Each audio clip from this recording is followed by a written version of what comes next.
Hey guys, welcome back to my channel where I talk about the NWSL, women's soccer, just soccer, only soccer. So some pretty sad news came out yesterday, Wednesday, June 29, 2022, and that is Sydney Leroux of the Orlando Pride has been traded to Angel City FC. The Orlando Pride in return for the trade acquires a 2024 first-round draft pick, $75,000 in allocation money, and up to an additional $20,000 in allocation money from Angel City. I think the extra or the additional $20,000 is based on how Sydney Leroux does with Angel City. Sydney Leroux says, "I'd like to thank the club, the fans, and the community for embracing me and my family over the past 5 seasons. We had many exciting memories and moments throughout my time here, and I will always remember my time in Orlando fondly."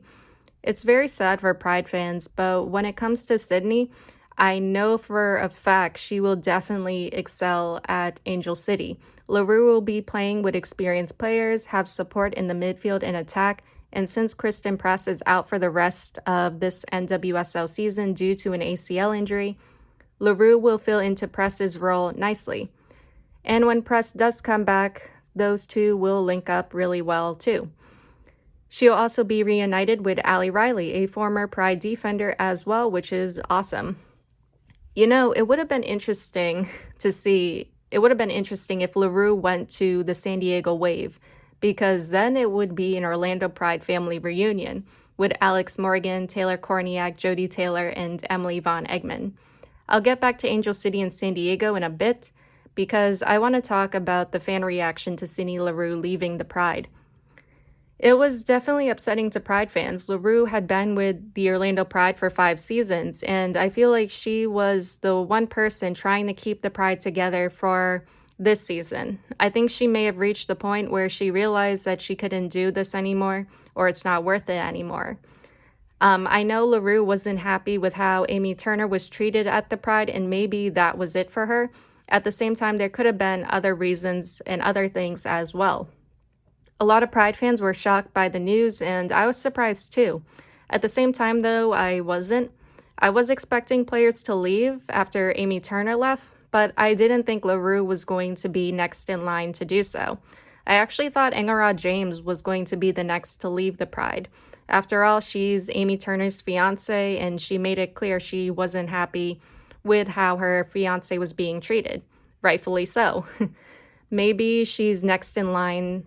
Maybe she's going to be next in line to go now that Larue has left. Or maybe she'll finish out this season and then ask to be traded. After news of Larue leaving the Pride broke out, many fans are now questioning what is going on with the Pride. I already did a video asking about what's going on at the Orlando Pride, linked below, and I was left with more questions than answers.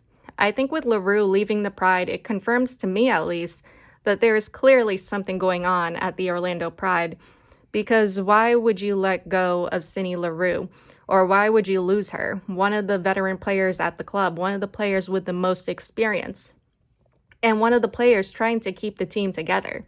It makes no sense to why the Orlando Pride would let her go or would get rid of her. But then again, it doesn't surprise me because, as one fan noted, over the last 7 months, the Pride has lost Jodie Taylor, Ashlyn Harris, Ali Krieger, Konya Plummer, Alex Morgan, Brittany Wilson, Phoebe McLaren, Taylor Korniak, Emily Von Egman, Ali Riley, Jade Moore, Marissa Vigiano, Mia Fishel, Amy Turner, and now Sydney Leroux. Some people would continue to say that the Pride are trying to rebuild the team with younger players, and yeah, that's perfectly fine, but even younger players need experienced and older players. Maybe the Pride want younger players because they think they won't leave. I don't know. Not only that, the players who have left the Pride, and I said in the first video, are excelling at their new clubs. Like, did Taylor Korniak get called up last year to the US Women's National Team when she was with the Pride? No, now that she's with Alex Morgan in San Diego and under Casey Stoney, she's doing really well. Phoebe McLaren, she's still collecting yellow cards, but now she's doing it with OL Reign.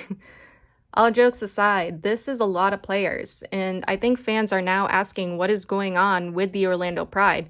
And honestly, I have no idea. The Black Swans Drinking Club, the Orlando Pride supporters group, posted this letter expressing their frustration and confusion as well.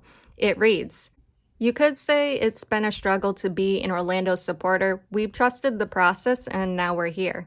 Accepting losses on the pitch is one thing, but compounding those losses with losing key players, turmoil in the locker room, rumors on social investigations into coaching, and losing fans gets disheartening and frustrating.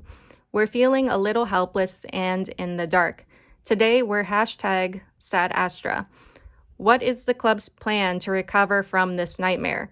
We want to be the club that players want to play for. We want to see the club thrive. We want the club to thrive in Orlando. We want to be the best club in the league. We'll be here waiting. To our players, we see you. We understand you just want to play the game you love. You want to win as much as we do. We're not effing leaving." Going to where the letter says, "We want to be the club that players want to play for." The Orlando Pride does have money. They have a lot of allocation money as well. And how come the Pride aren't trying to sign any new or experienced players? Across the NWSL right now, teams are signing new players, and I'm questioning why the Pride aren't doing that. At the same time, maybe the Pride are trying to sign new players, and the players are saying no. Again, I don't know. It just seems like the Pride would rather lose players rather than sign new players. It's really sus to me. Fans have been speculating as to what's been going on with the Pride, and before I go any further, this is just fan speculation. None of this has been confirmed or verified by the Orlando Pride, but I do think it was important enough to mention here.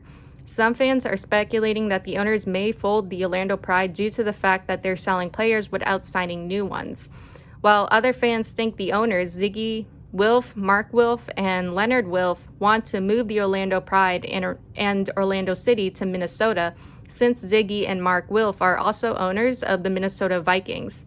The Black Swans letter does say, "We want the club to thrive in Orlando." A lot of emphasis on in.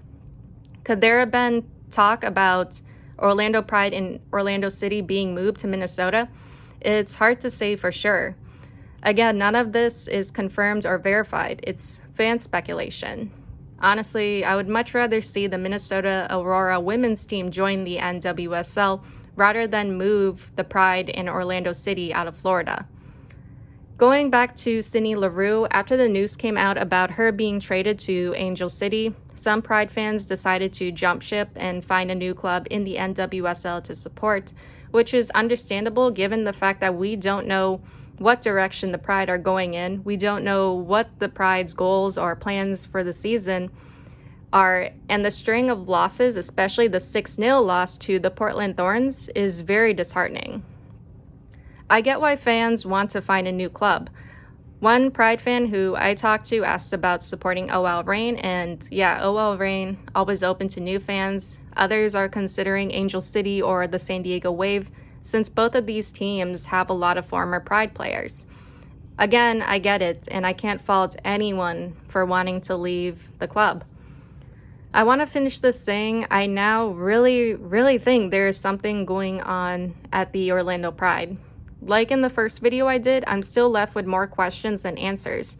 The Pride front office is very sus to me, and unless players come forward and say what's going on, which they don't have to do if they're not comfortable doing so, then this is where we're at, unfortunately. That is all I have for you guys today or tonight. Hopefully things will get better at the Pride, and I'll see you all in the next one. Later.